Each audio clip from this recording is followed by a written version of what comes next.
Hi everyone, सभी का warm welcome है हमारे इस चैनल में। आज हम आपके लिए लेकर आए हैं कुछ important question from board point of view. Start करते हैं बिना टाइम वेस्ट किए हुए। हमारा जो पहला क्वेश्चन है, name one gustatory receptor and one olfactory receptor in human being. आपको एक गैस्ट्रेटरी रिसेप्टर और एक ऑल्फैक्टरी रिसेप्टर का नाम बताना है ह्यूमन बीइंग के अंदर। यू नो डैट कि गैस्ट्रेटरी रिसेप्टर जो है related to our tongue. Gustatory receptor जो है हमारे टंग के अंदर होता है, एंड ऑल्फैक्टरी का मतलब होता है, olfactory word is related to the smell. Smell का नाम आते ही हमें नोज का याद आना चाहिए। ऑल्फैक्टरी रिसेप्टर जो है हमारे नोज के अंदर होता है। Okay, next question is write A and B in the given flow chart of neuron through which information travel as an electrical impulse। आपको यहाँ पर एक फ्लो चार्ट दिया गया है और ये पूछा गया है इस फ्लो चार्ट के अंदर जो है इम्पल्स एक इलेक्ट्रिकल जो इम्पल्स जो है इलेक्ट्रिकल फॉर्म में ट्रेवल करता है। कैसे ट्रेवल करेगा? हेयर इट इज़ गिवन डेंड्राइटिस है। डेंड्राइटिस से इम्पल्स जाता है ए के अंदर, बी के अंदर, एंड देन इन पॉइंट में चला जाता है। ओके, आपको याद होना चाहिए डेंड्राइटिस कहाँ होता है। मैं एक बार डायग्राम बना दूँ न्यूरॉन्स का।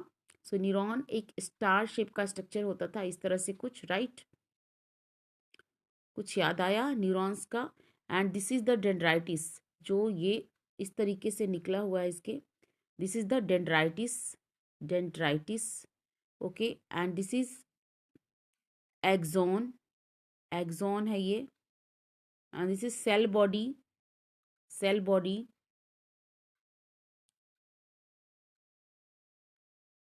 And this last one is, ये क्या है? Axon terminal. Axon, axon end. Okay, this is the axon end. इस तरह से कुछ होता है आपकी न्यूरॉन सेल का डायग्राम। सबसे पहले इम्पल्स कहाँ जाता है? डेंड्राइटिस में। डेंड्राइटिस से ट्रेवल करके सेल बॉडी के अंदर, आपने देखा सेल बॉडी के अंदर, सेल बॉडी के बाद एक्सोन के अंदर जाता था, and then in point of the neuron. ठीक है, इस तरीके से जो है इम्पल्स ट्रेवल करता है। Next question is define neuron, name the part of the neuron where information is acquired। Okay, and second part of the question is impulse must be converted into chemical signal for onward transmission। आपको पहला question में तो define करना है neuron को, and आपको part, neurons के part को बताना है जहाँ पे इंफॉर्मेशन अक्वायर्ड होता है, जो इंफॉर्मेशन को गैदर करता है सबसे पहले। And impulse must be converted into chemical signal for onward transmission, और आगे बढ़ाने के लिए इम्पल्स को जो है एक ऑनवर्ड ट्रांसमिशन के लिए केमिकल सिग्नल में जो है कन्वर्ट किया जाता है। मैंने अभी आपको एक्सॉन का डायग्राम हमेशा आपको दिमाग में रखना है। एक्सॉन इस तरीके से एक इस शेप का एक स्ट्रक्चर होता है। यहाँ पे मैं कुछ अच्छा स्ट्रक्चर नहीं बना पा रही हूँ, बट फिर भी मैंने कोशिश किया है समझाने का। मैंने अभी भी एक डायग्राम में आपको बताया था, ये क्या है हमारा? This is the dendrites. ये क्या है हमारा? डेंड्राइटिस। ठीक है, and this is our cell body. ये स्टार शेप का जो स्ट्रक्चर है, दिस इज सेल बॉडी। एंड ये जो है हमारा एक्सोन है। ठीक है, एक्सोन है, एंड ये जो है एक्सोन का एंड है। ओके, सबसे पहले इंफॉर्मेशन को रिसीव कौन करता है? डेंड्राइटिस। ओके, जो इस फॉर्म में है हेयर लाइक, ये सबसे पहले जो है इंफॉर्मेशन को रिसीव करता है। डेंड्राइटिस इंफॉर्मेशन को रिसीव करता है, रिसीव करने के बाद वो सेल बॉडी को देता है, फिर एक्सॉन को देता है, and lastly the information received by the end of the neuron. ठीक है, लास्टली जो है जो न्यूरॉन का एंड है, जो एक्सॉन का एंड है, उसके द्वारा इंफॉर्मेशन को रिसीव किया जाता है। ओके, हमारा इसमें फर्स्ट क्वेश्चन था कि इंफॉर्मेशन इज अक्वायर्ड। कौन इंफॉर्मेशन को अक्वायर्ड करता है? Dendrites. And impulse must be converted into a chemical signal for onward transmission. Chemical signal में किसके द्वारा कन्वर्ट किया जाता है? End of axon. ठीक है, एक्सॉन के इंड के बारे में आपको पता होगा कि जहाँ पे एक्सॉन का इंड जो है जाके डेंड्राइटिस के साथ मिलता है, फिर से एक्सॉन के इंड जहाँ पे जो है इम्पल्स खत्म हो जाता है, तो इम्पल्स फिर से दूसरे एक्सॉन को दिया जाएगा जब, तो एक केमिकल के फॉर्म में दिया जाता है। ओके, चलिए नेक्स्ट क्वेश्चन है, define phototropism and give one example. Phototropism को डिफाइन करना है और एक एग्जाम्पल भी देना है। तो फोटोट्रॉपिज्म, फोटो का मतलब क्या होता है? लाइट, है ना। आपने पढ़ा होगा टू काइंड ऑफ मूवमेंट जो है प्लांट शो करता है, nastic movement and tropic movement. जो ट्रॉपिक मूवमेंट होता है वो डायरेक्शनल मूवमेंट होता है, और नास्टिक मूवमेंट जो होता है नॉन डायरेक्शनल मूवमेंट होता है। ठीक है, जैसे फोटोट्रॉपिज्म, थिग्मोट्रॉपिज्म, हाइड्रोट्रॉपिज्म, जियोट्रॉपिज्म, इतने तरह का जो है फोटो ट्रॉपिक मूवमेंट होता है। ठीक है, तो यहाँ पे हमारा क्वेश्चन है फोटोट्रॉपिज्म को डिफाइन करना। फोटो का मतलब लाइट होता है, so movement of the plant toward the light. Plant का मूवमेंट जब लाइट की तरफ हो, कोई भी प्लांट किधर मूव करे? लाइट की तरफ मूव करता है, और बेसिक हम जानते भी हैं कि प्लांट यूजुअली लाइट की तरफ ही मूव करता है। तो प्लांट की इस मूवमेंट को हम क्या बोलेंगे?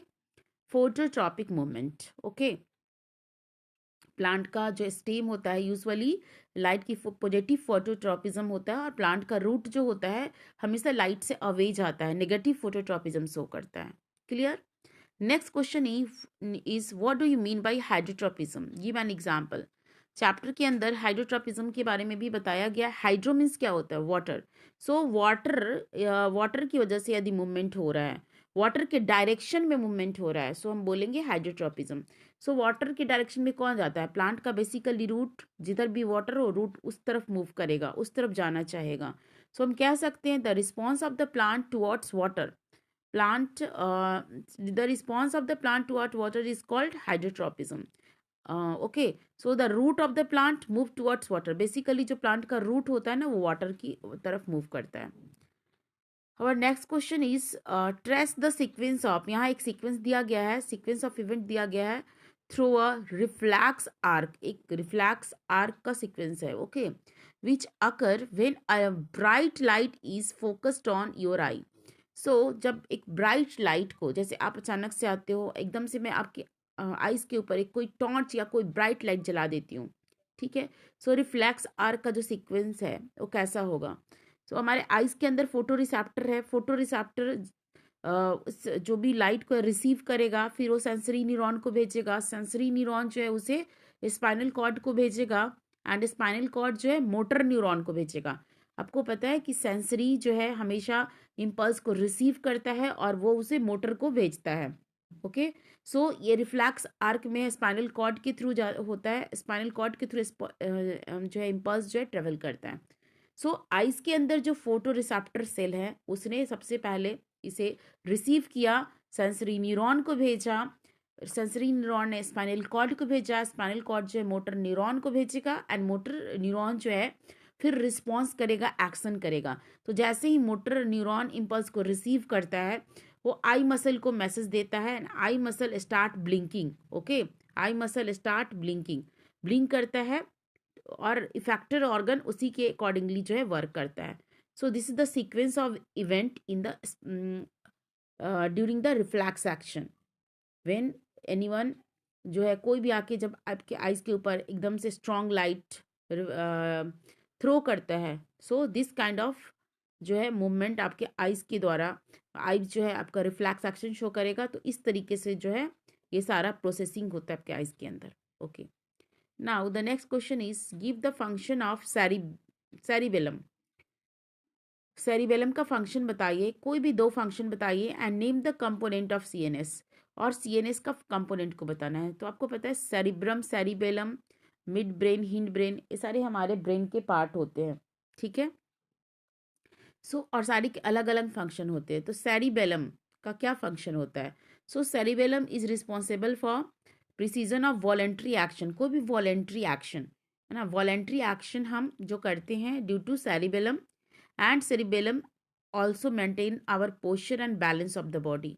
सेरिबेलम की वजह से अपने पोस्चर को मेंटेन करते हो। ठीक है, यानी सेरिबेलम जो है वॉलेंट्री एक्शन में हेल्प करता है और पोस्चर को मेंटेन करने में हेल्प करता है। Clear? Next question is the component of brain के कंपोनेंट को पूछा गया है। तो आपको पता है ब्रेन के कंपोनेंट, यानी सॉरी ब्रेन का सीएनएस का कंपोनेंट, सेंट्रल नर्वस सिस्टम का कंपोनेंट क्या है? हमारे सेंट्रल नर्वस सिस्टम का कंपोनेंट है brain and spinal cord. Okay, हमारे अंदर सेंट्रल नर्वस सिस्टम होता है एंड पेरिफेरल नर्वस सिस्टम होता है। ठीक है, सीएनएस का जो कंपोनेंट है वो ब्रेन और स्पाइनल कॉर्ड है। ठीक है, नेक्स्ट क्वेश्चन है क्वेश्चन नंबर 7 हम देखेंगे, identify the phyto hormone used by plant while performing the following function. Phyto hormone का मतलब क्या होता है? Phyto hormones means plant hormone. Plant hormone कौन से प्लांट जो है कौन से हार्मोन का यूज करता है एक्शन को परफॉर्म करते समय? एक्शन क्या है? सेल डिवीजन के समय। और ये सेल डिवीजन कहाँ हो रहा है? सूट टिप के अंदर। तो सूट टिप के अंदर जब सेल डिवीजन होता है तो कौन सा प्लांट हार्मोन इसके लिए रिस्पॉन्सिबल होता है? And our second question is inhibiting growth on approach of unfavourable condition. जब कंडीशन अनफेवरेबल हो जाए तो ग्रोथ को इनहिबिट करने का काम कौन करता है प्लांट के अंदर? मीन्स ग्रोथ को स्टॉप करना है, रोकना, इनहिबिट करना है। सो आपको पता है सेल डिवीजन सूट टिप के अंदर ऑक्सीन हार्मोन की वजह से होता है। ठीक है, याद रखना है सूट टिप के अंदर जो है cell division due to auxin hormone. And second question is inhibition of growth during unfavourable condition is cause due to abscisic acid. Abscisic acid growth inhibitor hormone होता है, आपको पता है। Plant hormone auxin, gibberellin, cytokinin and abscisic acid, 4 plant hormone होता है। सो oxygen, gibberellin, cytokinin जो है growth promoter होता है and abscisic acid always growth inhibitor होता है। ठीक है, clear? And this the last question, name the endocrine gland associated with brain and kidney. So brain के अंदर कौन सा इंडोक्राइन ग्लैंड, जैसे हम ब्रेन, जब ब्रेन जैसे ही दिमाग में आता है तो ब्रेन के अंदर कौन सा इंडोक्राइन ग्लैंड होता है? एंड किडनी के अंदर कौन सा इंडोक्राइन ग्लैंड है जो किडनी को कंट्रोल करता है, उसकी एक्टिविटी को कंट्रोल करता है, या उसके लिए किडनी के अंदर पाया जाता है? सो ब्रेन के अंदर पिट्यूटरी ग्लैंड, जिसको कि हम मास्टर ग्लैंड भी बोलते हैं, एंड किडनी के अंदर जो है एड्रिनल ग्लैंड होता है किडनी के ऊपर। किडनी का स्ट्रक्चर आप पढ़े होगे। So this is the kidney. Okay, this is the kidney. तो किडनी के यहाँ पे एड्रिनल ग्लैंड होता है इस तरीके से। ठीक है, एंड एड्रिनल ग्लैंड जो है फाइट, फ्राइट, फ्लाइट के लिए रिस्पॉन्सिबल होता है हमारे बॉडी में। इमरजेंसी हार्मोन को रिलीज करता है, एड्रिनलिन हार्मोन को रिलीज करता है, जो कि एक इमरजेंसी हार्मोन है। Okay, so it's clear to everyone? Okay, thank you all of you.